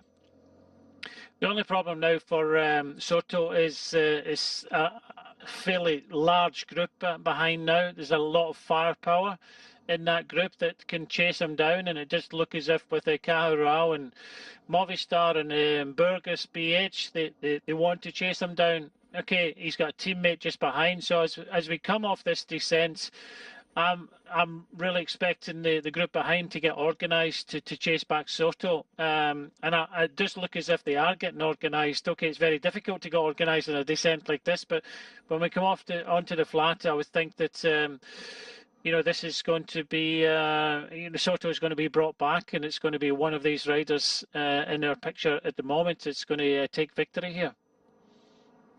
Well, they're not looking overly stressed, and I'm slightly worried on their behalf that they're going to misjudge those who've gone up the road if somebody within this group is going to miss out. Let's see, 45 seconds. If that still counts for Soto, he's got a good chance here, especially if these guys start looking at each other and don't want to help each other, Brian.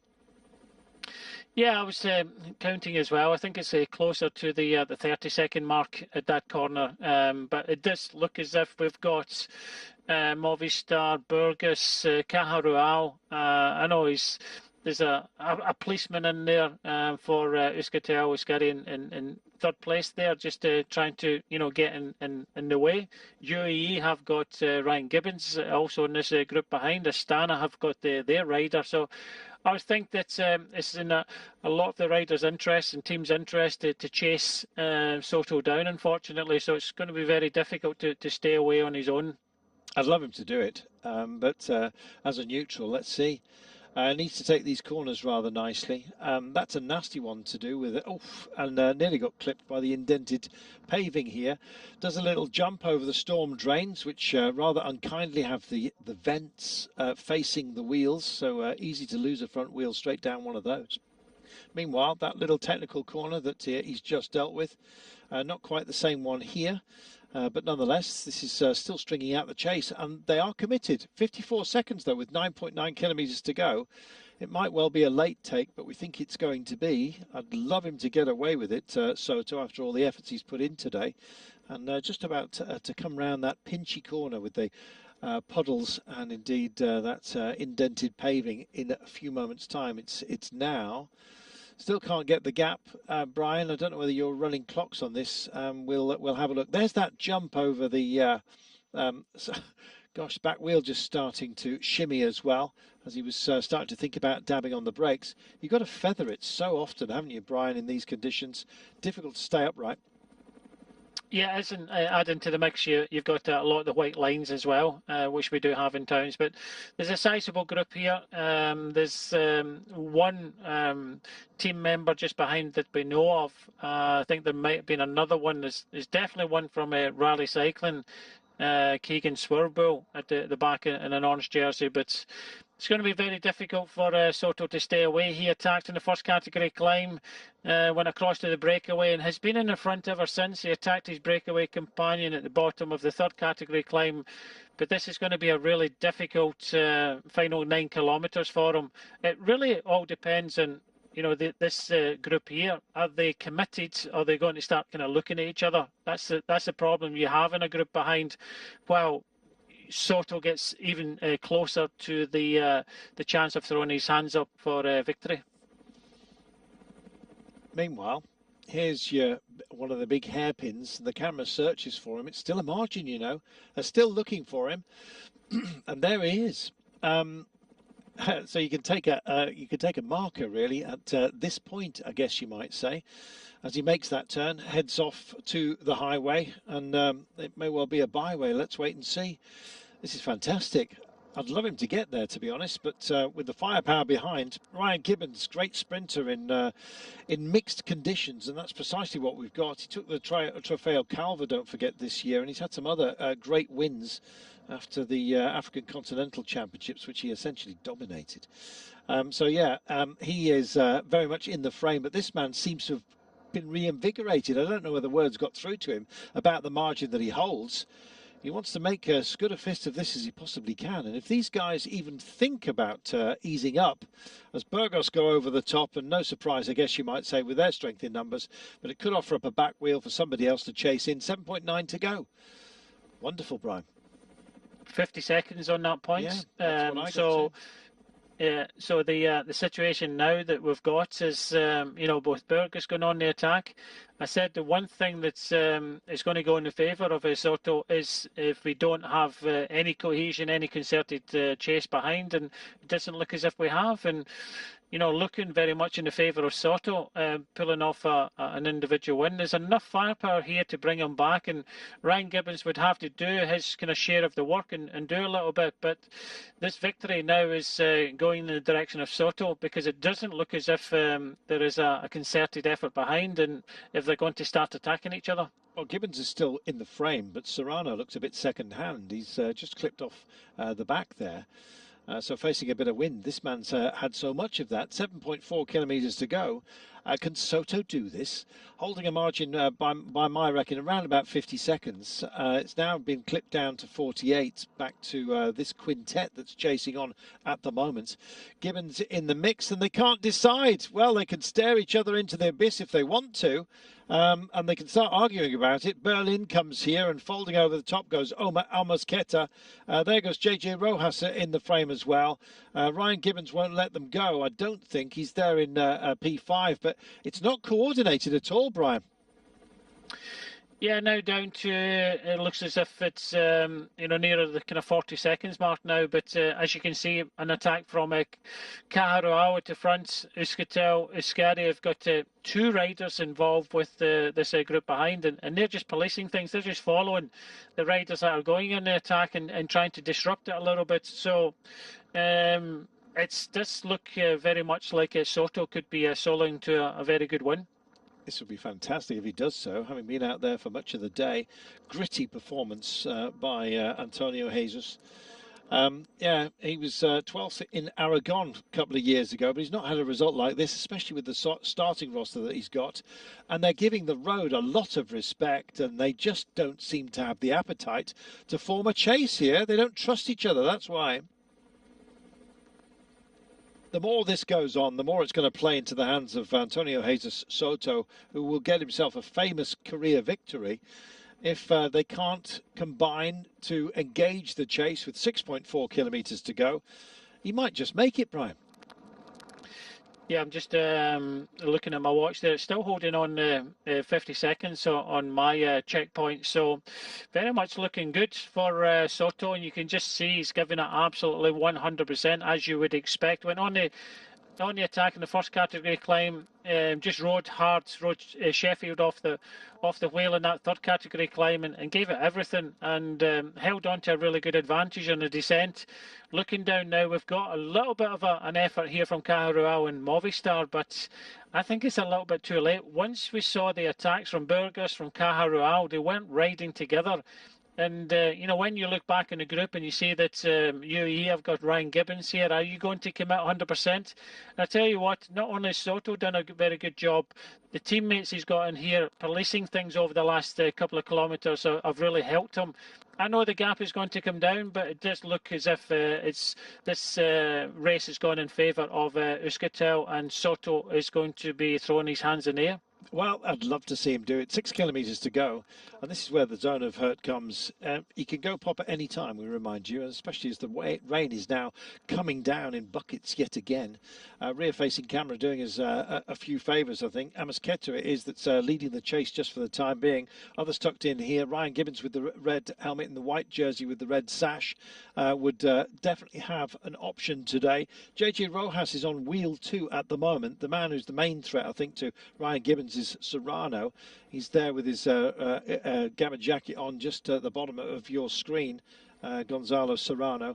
Right, and drifting wide, and you can get caught out at any time. And Antoine Berlin there for Global 6 Cycling suddenly went from position 4 way down in that bottle green, and that shows you how dangerous this can get. Picking it up is Ryan Gibbons. He's out of the saddle and doing a job, and I think they're going to rely on this man just tying up as he gets closer to hand. 52 seconds every 100 metres. It's is a real effort, and he's just got to keep his nose in the wind, Brian. If he's going to deliver this, it's still a very tall order, I think, with 5.5 kilometres to go and a 49-second gap. But it depends on the demeanour of those who are chasing him, and there they are. They must have sight of him on this straight road, or they will do in a few moments' time. Here we go. Yeah, I still think it's looking good. As you see in some of the kind of technical corners, the roundabouts and things like that, it favours the single rider in front. All he has to do is stay upright, because it does look as if we've got one rider from Cajaruao. Rojas is up there in second place. 2 against 1. They can still bring this gap back, but I still think it's in the favour of Soto to pull off this victory, because as you can see, the road conditions aren't helping the chase, and likewise with the rest of the riders that are sitting in the group behind. The longer you sit there, the more or the closer that Soto gets to this victory today, and I believe he can do this. Still haven't got tagged who it is for Astana. They had Brzezinski and Stalnov who were up in the road, up the road earlier on in the breakaway. Rain jackets everywhere, and to be honest, the vision is not great. But this man, he had a clear vision, and he's turned it into reality by the looks of things. Dreams can come true. They can also turn into nightmares, and I just hope he stays upright. And suddenly, a fresh push, and it's coming from Caja Rural, who's sprung off the front. This has drawn a response. Euskaltel are going to try and police it. Aston are in the frame as well. Anyone else tempted to join them? It looks too late. 3.2 kilometres to go. Let us wait and see, Brian, but we're going to have a feisty chase for at least minor places by the looks of things. Anyone else want to come and join the party? It has to be now if you do. Well, that's what happens when you start to see the attacks. I mean, we saw the attacks with about 6-7 kilometres to go. Well, this rider here is just giving it absolutely everything. He doesn't have to worry about anybody else apart from himself and the road in front of him. He's not looking behind. He's committed to the job. 3 kilometres to go. Looks as if he is going to do it and sit in his second place. You can see one of his teammates just policing things anytime there's an attack. Euskaltel are on it, and yeah, Soto riding to a really nice victory here. Well, I hope he does get there because he's got some puddles, he's got some corners and some roundabouts to deal with. We've seen them as he'll come back into town. He's only 2.5 kilometres away from the finish line at the moment. Oh, my goodness. Mouth agape here, taking in all kinds of spray. No chance to do anything else than just keep on pedalling and hoping he gets there. Burgos now with Ezekera, just wondering what might have been, perhaps. Here he is.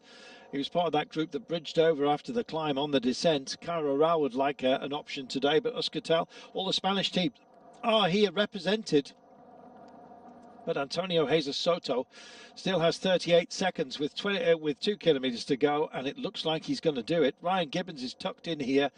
I think he's starting to think about second place, and some of these others may well be as well. Flamme Rouge will be beckoning soon, but it's still not job done, as he just drifts over to the right-hand side of the road, trying to shorten his route home, and Race Direction is going to come out of the gap right now. They'll keep an eye on just about everything. Half a minute.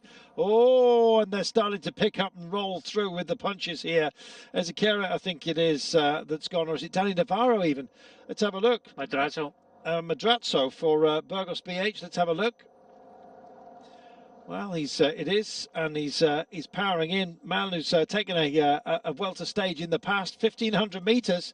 Could it be heartbreak? 37 seconds. If that's correct, the clock, it should be enough time for 1,500 metres in terms of a cushion, because not much rise and falls now. He's just got to keep this time trialling head on him. And here he is, Brian, and out of the saddle, back in the saddle. He's not comfortable at all. He must be at the end of his resources, but it looks like he's going to be celebrating. And Madrazo is going to be the best of the rest. Yeah, you're getting the attacks now because, you know, they're thinking about the podium positions and, you know, seeing where they can get out because they know that Soto has flown the nest. And, you know, if he stays upright, he's going to pull off a very nice victory. So with Madrazo going on the attack and the other riders, Caja Rural thinking about the podium now. And we saw this. I think they didn't believe that they were going to get this ride. And I think I said coming off the climb, as soon as they come onto the flat, it needed a concerted effort. There's enough firepower behind, but they never got organised. And we see this happen so often. And the rider in front just has to commit 100%, which we've seen today. And he's going to pull off a really nice victory. And he's already got his head in hands. He's already celebrating. He's already punching the air. And he has been out there for such a long time. He can thread it through here. Do take care on all of those steel drain covers. The brolly's getting involved as well. The cheers are ringing out. His wheels are describing a line on the asphalt here. And he himself is now going to describe this for the rest of his life. The day he went for it, the day he won, the day he came home in Murcia. That was a piece of class. He freewheels over the line. Nothing free in this game. Kapow, that was fabulous. Average pace today in appalling conditions, 40 kilometres per hour. That's impressive. Meanwhile, Madrazo's going to come through here, and it's going to be a race for the best of the rest, I'm afraid. Madrazo will round out the podium. Let's see who else indeed is going to get second place here. Ryan Gibbons just trapped on the barriers. He may well skittle through here with the red helmet to prove what might have been. He's holding on to a few shoulders, but really it's a story that's already been told, I'm afraid. Madrazo runner-up, a couple crossing the line here for Movistar, but honestly, it's all about Antonio Jesus Soto. What a ride! And the congratulations ringing in. A big hug here from JJ Rojas. A popular winner, certainly. That was brave, no doubt about it. Well, there's times in your professional career you have to go out there and do it, and Soto did that to pull off his first pro win. Absolutely magnificent. You can see that Rojas, who finished in 4th place there behind Serrano, was up there congratulating him. He knows he's been around this peloton for so long. He deserved it, and I think Rojas thought that as well and went straight up and congratulated him. It's not often Euskaltel get a win like this, and it's very well deserved. And hats off to the 2 other riders that were in the group behind, because they did a very good policing job. But Soto was a big ask going on the attack with about over 80 kilometres to go, 90 kilometres to go, and to stay out there with Sheffield for so long, and then to be able to deliver it. You could see what it meant to him and his team and others. It was a tough day out there, but I think a very deserved win by Soto there to take his first ever victory. Christoph just finishing off his job for the day. He did a good job to try and keep Ryan Gibbons in the frame. I think Gibbons may well have finished 5th on the day. They coming home 2 minutes in arrears. First win of the season for the team, never mind for Antonio Jesus Soto. Good to see Euskaltel, who've had some bumpy periods, I think it's fair to say, due to finances compromising the team. They dropped way down the orders. Used to be a team that we would ponder time and time again, always lighting up the Vuelta and the like, and then financial issues struck them. Questions as to whether the team would even survive. It's reincarnated itself and has come back, and it's great to see the men in orange coming and getting themselves a well-deserved victory, Brian. It's been a tough few years for that team. Yeah, it was. Like I say, they don't often get victories at this level, and it was really nice to see Rojas there as well. But nice victory. Madrazo getting on the podium for Burgos, BH, Serrano, then Rojas, then Gibbons.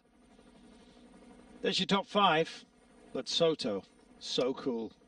Madrazo runner-up ahead of Serrano and Rojas, the Movistar duo. Ryan Gibbons teed up by his teammates for perhaps a little bit more glory, but they all had to work together, and in the end, a margin of 31 seconds for Antonio Jesus Soto Girao. Euskadi take a win by Soto. Well, it wasn't the conditions anyone would have hoped for. We had to start early today to avoid an absolute downpour, which is due to come this afternoon. Suspicion is that we got it anyway, just coming in a little bit earlier, but apparently they still expect 46 millimetres of rain to fall in the next couple of hours. And if that's the case, then I'm sure they will all be glad to avoid even deeper puddles that may well have dogged the race had we gone later.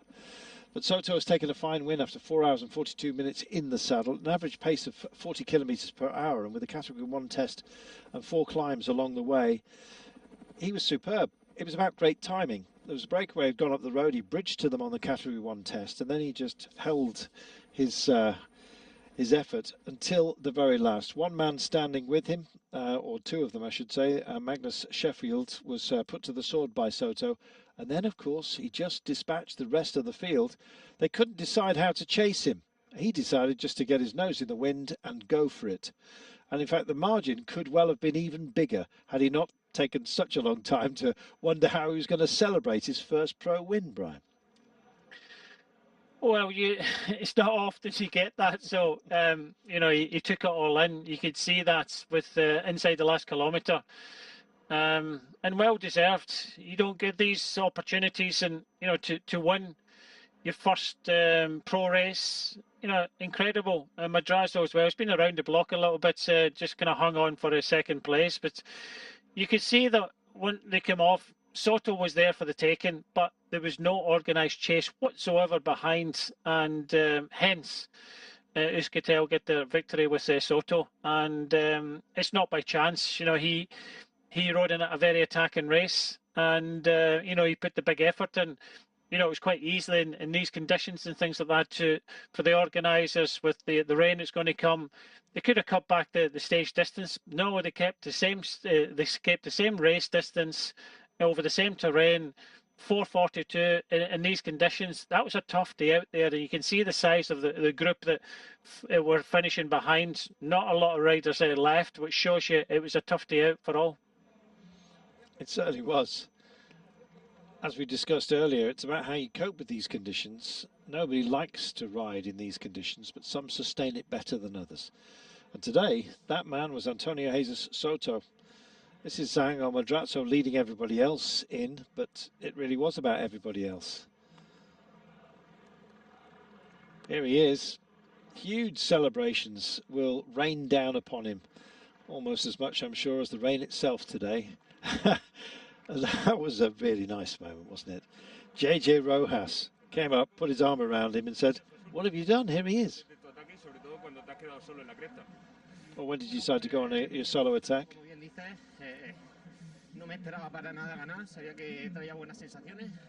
I had all the good feelings, and it was just a question of getting the timing right.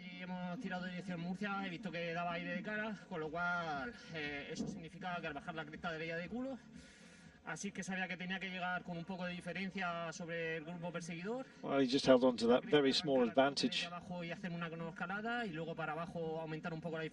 he was never certain that he was going to take it. He just didn't know what the response would be behind it. And in the end of the day, favoured him.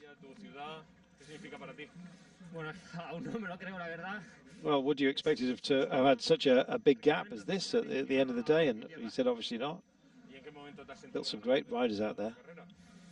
Well, is it the biggest win of your career? Well, I think the answer is yes. Well, he's been second place. He's had other results, but nothing like this. Just want to say thanks to everyone, particularly my family, obviously, and my team, and my friends. And I just want to keep going the way we have. Yeah, it's just the best day in Murcia, and just listen to that. That's all the production crew as well, just offering up their applause. Great to see a man well appreciated, not only by his rivals, but by all the technical crew as well, Brian. He did a great job today. He did. It was, I think I said it many times during the commentary, it didn't look as if it was possible to stay away. The gap wasn't huge at any time. It was just down to the chase behind, and there wasn't one. They started attacking each other. There wasn't a concerted chase, and he hung on to a great victory. I really did think that it was up for grabs, this win, for any of the group behind, but they didn't get organised. When you don't get organised, the rider in front wins. Indeed, and he did. Well, we're asking ourselves, when will a minute and 20 be enough? And in the end, he held on to that minute, well, 50 seconds of it, right until the very end. He then sat up and started thinking about celebrating, won by a margin of 31 seconds. But honestly, that was so impressive. It's going to be a long time before the entire field comes through if they haven't found themselves a nice little warm bar somewhere. Who knows? On a day like this, you would. They do good casseroles not that far from here, and I suspect that and a basket of bread is exactly what you're going to be after today. Well, we're going to rest our voices until we get to our podium, which may well take a little time. So if you'd like to bear with us for that, feel free to stay with us.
41ª edición Vuelta Ciclista a la región de Murcia, Costa Cálida, Gran Premio Banco Sabadell, Trofeo Alfonso Guzmán. Onda Regional de Murcia, voz oficial de la Vuelta Ciclista a la región de Murcia.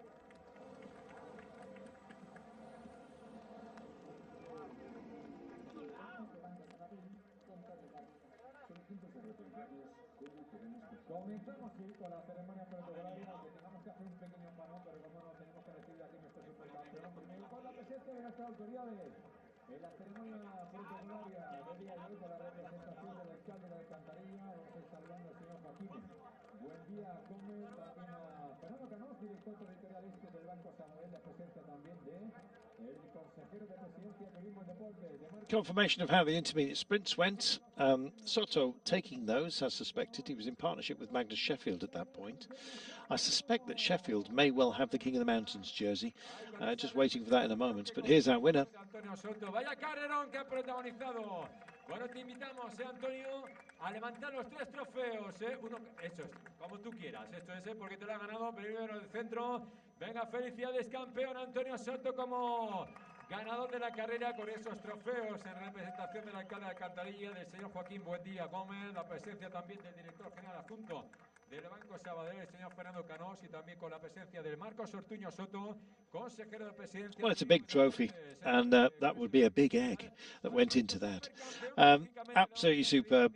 A super champion, as he said. I'm sure he's going to get interviewed in a few moments' time. But what a phenomenal victory that was. We offer up our congratulations to him, and indeed remind you that we are going to be racing again tomorrow. Brian, it's a busy old schedule at the moment, isn't it? Very much so. Looking forward to it with Limburg. Yep, Limburg it is tomorrow. We've already heard from our champ, so you'll just forgive us while we describe what we're dealing with tomorrow. Another one-day race, and a bit of a test as well, Brian. Yeah, big test. A lot of ups and downs. Well, we've heard this interview ourselves a little bit further behind our podium, so we'll leave him to it. Thank you so much for your company. From me, Carlton Kirby, and from Brian Smith, we'll be back with you with the Ronde van Limburg tomorrow. Yeah, so much cycling going on at the moment on Eurosport and GCN. We look forward to your company for that, and let the applause rain down upon this man, as indeed the weather has as well. Wonderful stuff. De la región de Murcia y también del Banco Sabadell, nuestra más sincera enhorabuena. Despedimos momentáneamente a Antonio Soto del podio, ¿de acuerdo? Y también a nuestras autoridades para dar continuidad dentro de los instantes en la ceremonia protocolaria de la carrera. Enhorabuena, Antonio Soto. Felicidades, nuestro supercampeón del día de hoy.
62 74 60.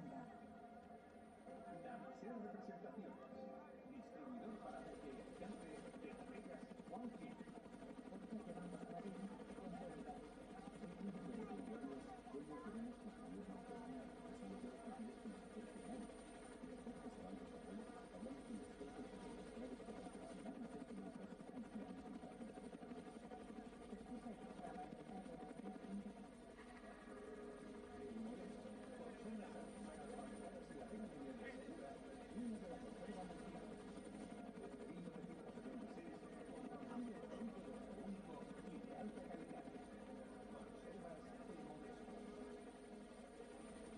El Club Murciano, organizador de carreras ciclistas, agradece a firmas comerciales, Guardia Civil de Tráfico y policías locales de los distintos ayuntamientos su valiosa aportación, así como al público que acude durante todo el recorrido, cada etapa y a los presentes aquí y ahora. Los equipos participantes, directores de equipo, técnicos y a todos los que hacen posible año tras año esta manifestación deportiva es el ciclismo. Gracias.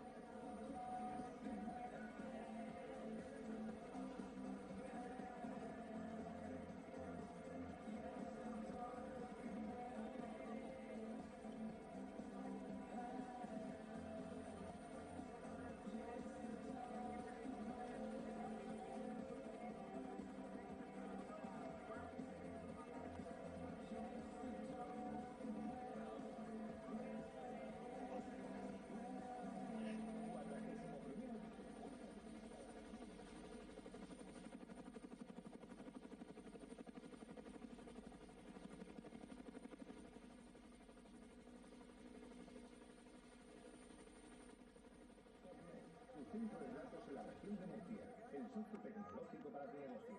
Servicios de housing, instala tu propio equipamiento.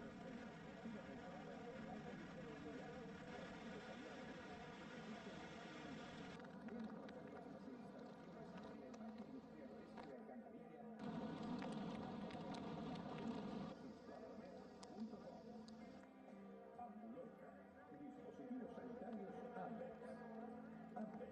Transporte sanitario de alta cualificación.